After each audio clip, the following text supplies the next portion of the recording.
Je peux juste demander, alors, si vous avez autant de critiques à leur partager sur les États-Unis, pourquoi on n'a jamais pris une sanction envers les États-Unis? Pour ceux qui voient la vidéo, les mouches sont en train de voler dans l'Assemblée. Et c'est ça la question. C'est ça la question. C'est que malgré les bombardements, malgré 1,5 million de morts irakiens, malgré la non-reconnaissance de tout ce qui se passe en Palestine et l'abandon par l'administration Biden de Palestine, jamais l'Europe va prendre la moitié du quart d'une sanction que les États-Unis d'Amérique. Par contre, toutes les autres nations du monde, là, il n'y a pas de problème, boum, boum, boum, etc. C'est ça le problème des 2 poids 2 mesures. Et votre résolution, elle parle effectivement d'un partenariat stratégique. J'ai parlé des normes communes. Normes communes. Les États-Unis d'Amérique ont 2,2 millions d'Américains dans leur prison. 2,2 millions d'Américains sont en prison. C'est ça les normes communes. 4,5% de l'humanité est américaine. Mais 22% de la population carcérale dans le monde se trouve aux États-Unis d'Amérique. C'est ça les normes communes. C'est ça les fameuses normes communes qu'on parle avec les États-Unis d'Amérique.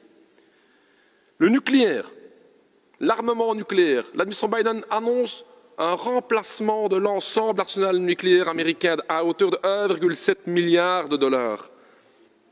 Où est le danger pour le monde? Les relations entre États. Permettez-moi quand même de parler des relations entre États. Il y a 3 semaines, enfin, il y a qu'à 5-6 semaines, tout le monde parlait ici de hacking.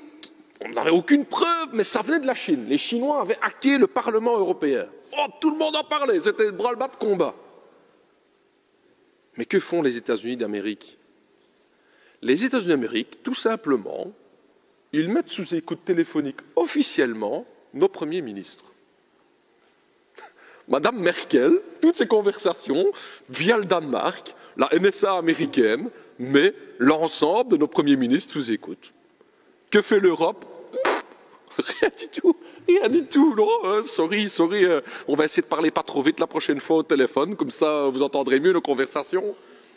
Edward Snowden nous apprend que les États-Unis d'Amérique, via le programme PRISM, filtrent l'ensemble de nos communications par mail européennes. Tous nos mails, que vous envoyez ici les uns les autres, hop, ça passe par les États-Unis, hop, ça revient, c'est filtré. Et on dit rien. Pourquoi? Parce que c'est les États-Unis d'Amérique. Pourquoi ce 2 poids 2 mesures? Pourquoi laisser passer ce genre de questions-là? Donc, mes chers collègues, je pense, et je clôturerai par ça, nous sommes dans un moment historique particulier, avec un grand danger au niveau du monde, et je vais reprendre des penseurs marxistes qui me tiennent vraiment bien à cœur, justement, effectivement, parce que je trouve que les analyses faites au début du XXe siècle sont être pertinentes.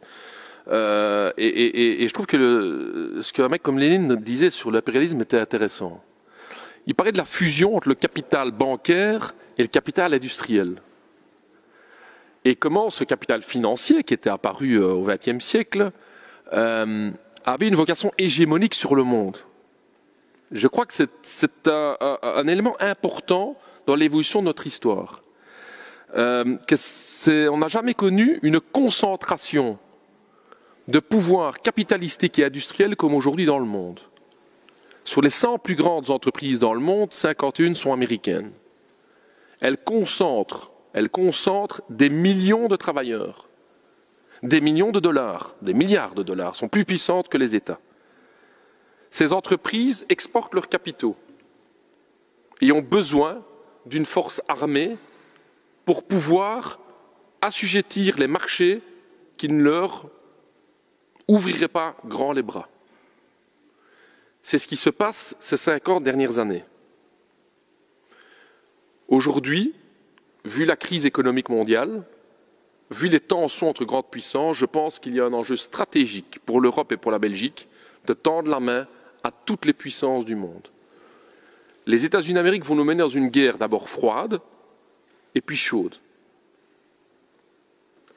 Lors du dernier sommet de l'OTAN, donc ce n'est pas de la théorie ici que je parle, M. Biden nous a demandé, nous la Belgique, de le suivre dans cette guerre froide contre la Chine,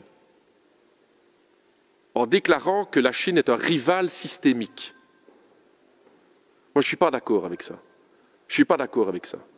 Je pense que nous aurions tout intérêt, et j'entends les débats de la majorité, Mme Jardin, vous avez raison, nous avons tout intérêt à tordre la main à toutes les nations du monde. Wat heeft de NATO nu te maken met China?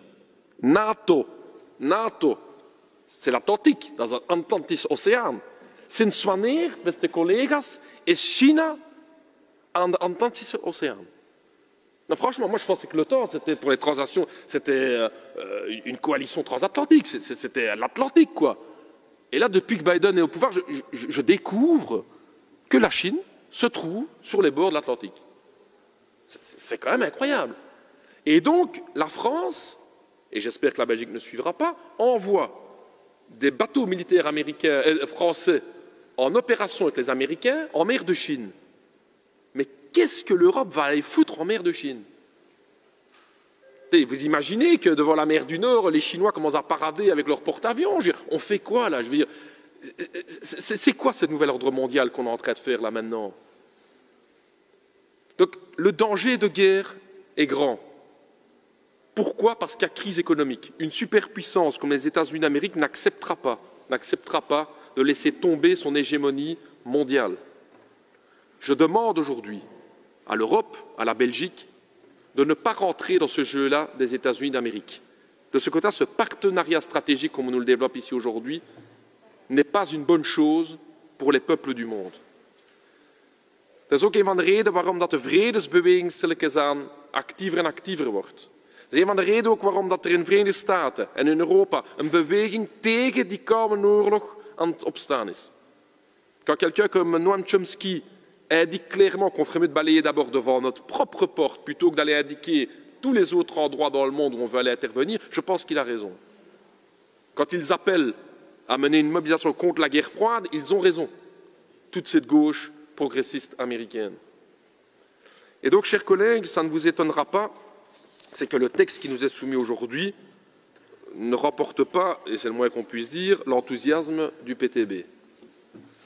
J'espère que nous pourrons continuer les débats dans les mois à venir, parce que cette question-là est la question cruciale pour les 5-10 années à venir, pour savoir si oui ou non, la crise économique, comme en 14-18, comme en 40-45, va connaître une issue soit de guerrière, et c'est clair que les États-Unis d'Amérique s'y préparent, soit de paix.